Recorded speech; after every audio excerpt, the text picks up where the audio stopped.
Hi, it's Miko. Welcome back to Carry On Chronically. I have fibromyalgia and I like to show you how I live with chronic pain. She wants to know where you're going.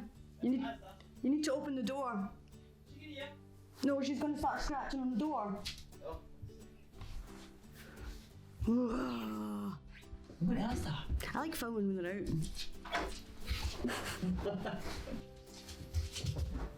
You want to sit on my knee? You alright? Okay. Really? Was that necessary? Okay. So I need to fill my pill box. It's boring and I thought we'd have a quick chat while I'm doing it, because I'm actually working on a video just now about the whole sort of TikTok controversy with the sort of medical professionals being a bunch of dicks. But it's taken a bit longer than I thought because I want it to be good. It's a voiceover video. And I really love watching like voiceover videos like Aussie Man reviews. Don't know if anybody's familiar with Aussie Man reviews. I can be in a really bad mood, put some Aussie Man reviews on, not in a bad mood anymore.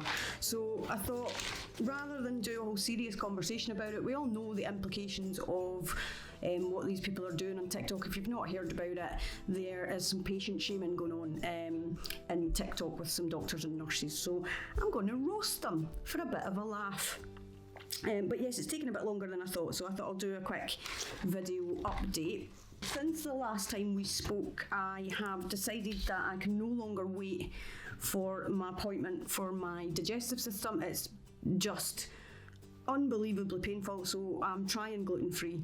And some things are great so far, it's going well, and other things aren't.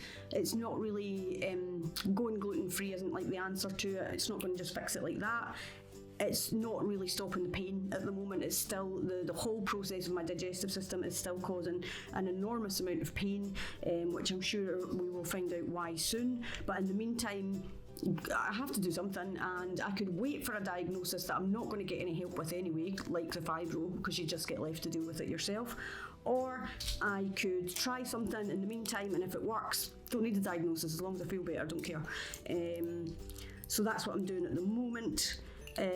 Gluten-free so far. Like, I've done this before actually, because somebody told me years ago, oh, gluten-free could help you with your pain and stuff like that, and I did it for a good few months, and it was hard, because I'm talking, this was like, I just put one pill in the wrong bit, this was like maybe 7 years ago. So there wasn't, like, stuff was expensive, there wasn't as much stuff, there was like one type of loaf of bread, there was no such thing as like baguettes and rolls and all sorts of different things like that. It was like, it was the most basic diet at the most expensive price. Such a lot has changed since I last did it. There's so many options now. I don't know if anybody is even interested as to kind of know this pill box. Fuck my life, honestly. I don't know if anybody's even interested in the type of pills that you get put on when you're on something like, when you've got something like fibromyalgia. I am transitioning between two at the moment. I was on gabapentin, which is a GABA blocker, and how that works is it blocks the pain cut from, like, this is so simplistically put, but it blocks the pain from coming from your brain. It blocks the pain in your brain, so it stops your brain from giving you the pain that's actually there or whatever. Probably not, but that's how I understood it.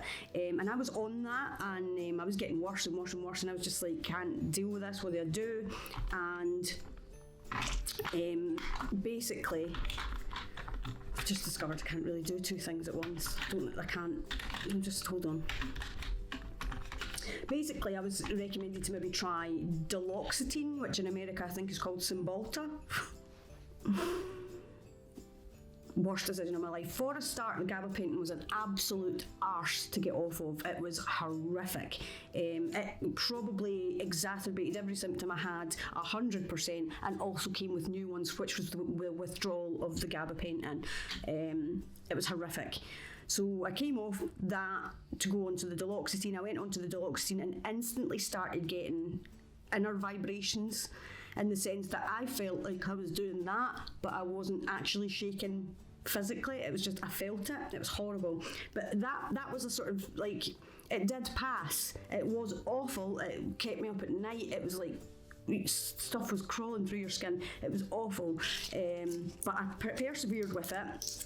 It's supposed to be a drug that helped with both my pain and my anxiety. Really what I think they're saying is your pain is anxiety, so this pill will do both. That's bollocks, and that's probably why it didn't work for me, because my pain, how it can be exacerbated by anxiety, is not caused by it, and that I am sure of.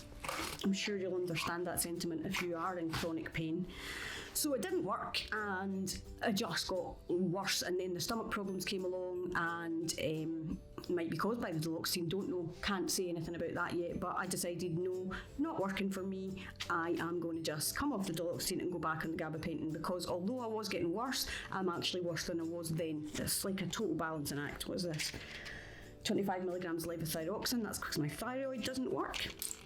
And these are the 50 milligrams because I'm on 75 milligrams a month. They've also got me on omeprazole, which is a tablet for your stomach, your digestion, because I have problems with the whole of my digestion, which is heartburn, indigestion, and lower down issues, where nothing is working properly. So I've got omeprazole for that.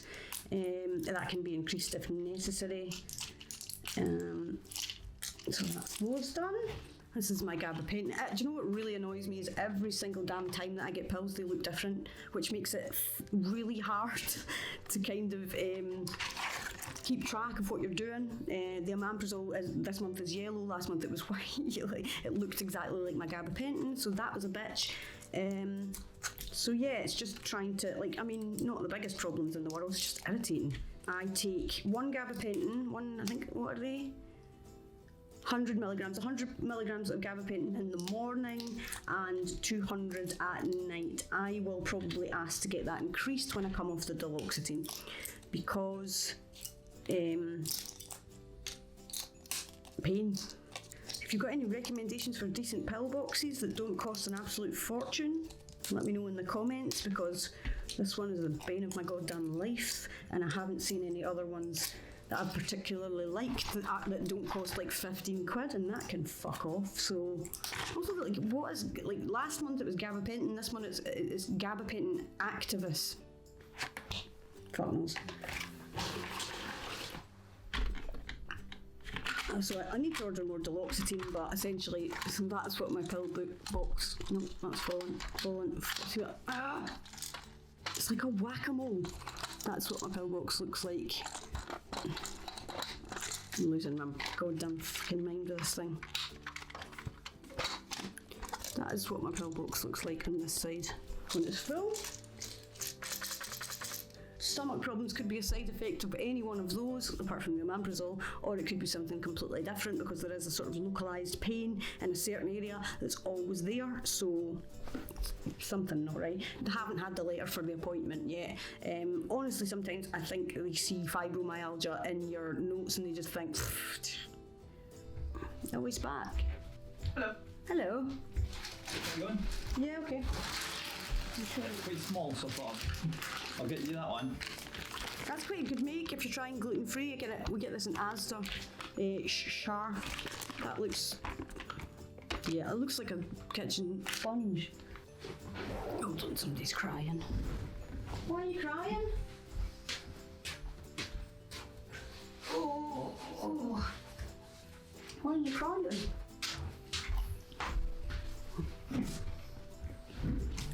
You gonna say hello?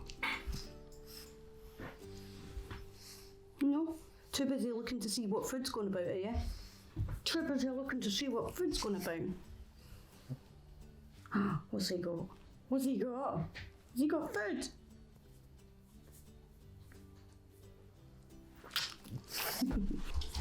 Got a planner to try and organise my nightmare of a life, and I got a separate one for YouTube to try and work smarter, if you know what I mean. Trying to organise my time better, like plan my days out, get into some sort of routine. It's not always easy, because sometimes I just won't sleep at night and that knocks the whole routine out. So it's just a case of having this sort of relaxed routine that I can mess about with when things don't go right, or move around and just make it sort of easier for me to deal with, rather than a regimented routine that's just too hard for me to stick to.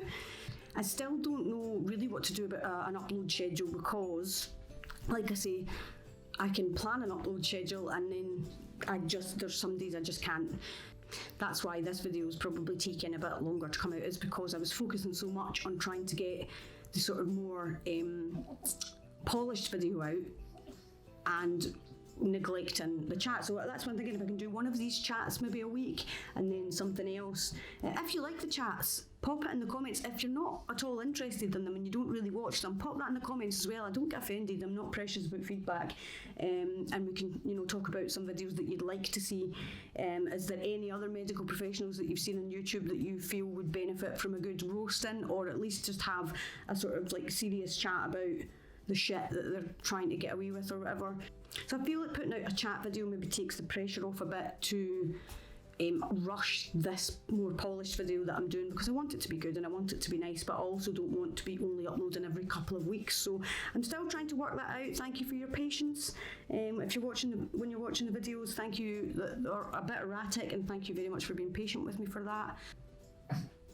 Channels I'm enjoying just now, I've already said about Aussie Man. I am interested in sort of artistry of makeup, and I can't say it properly, hold on.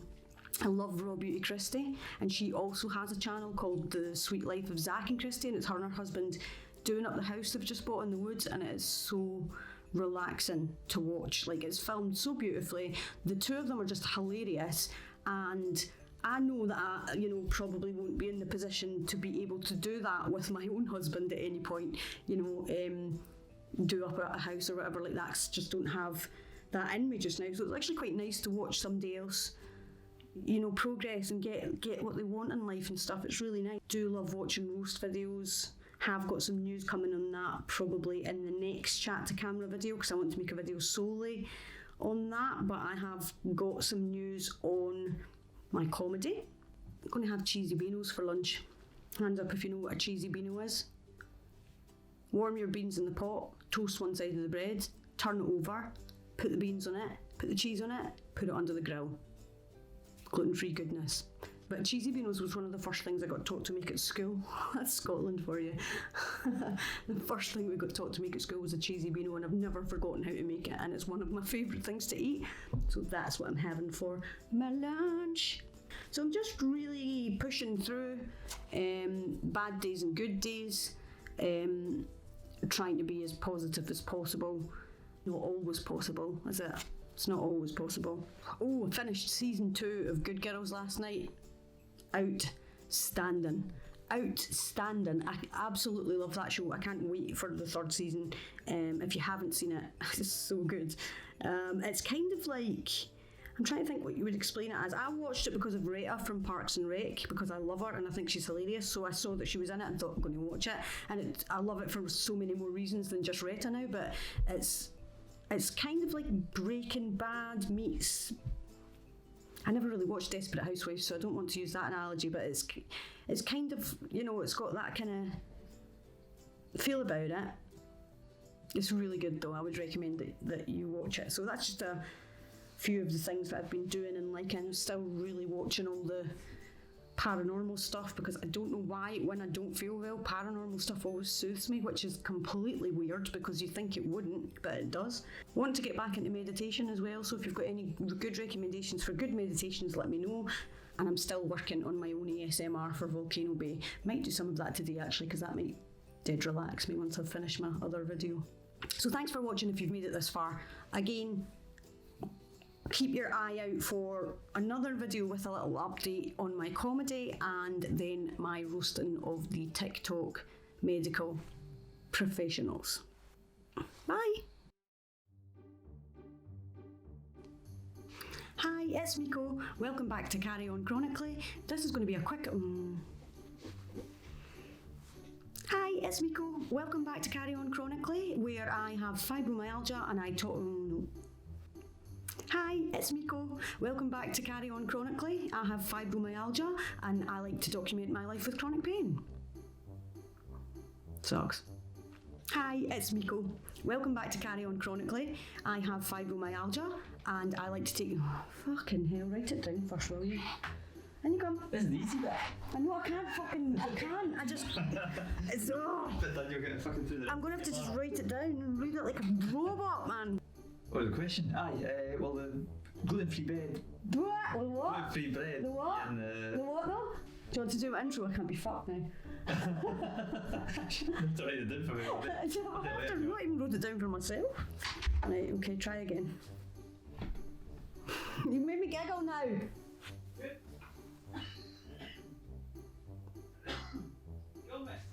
Yeah, I'm just going to wait till you finish having a cholera episode in the fucking hall.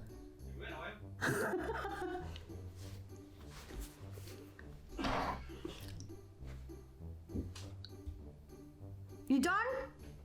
Aye, why not? If I get this right and you just cough halfway through it, I'll come out there and boot your arse. Listen. Love you. Love you. Bye. Okay. Just gonna wait, because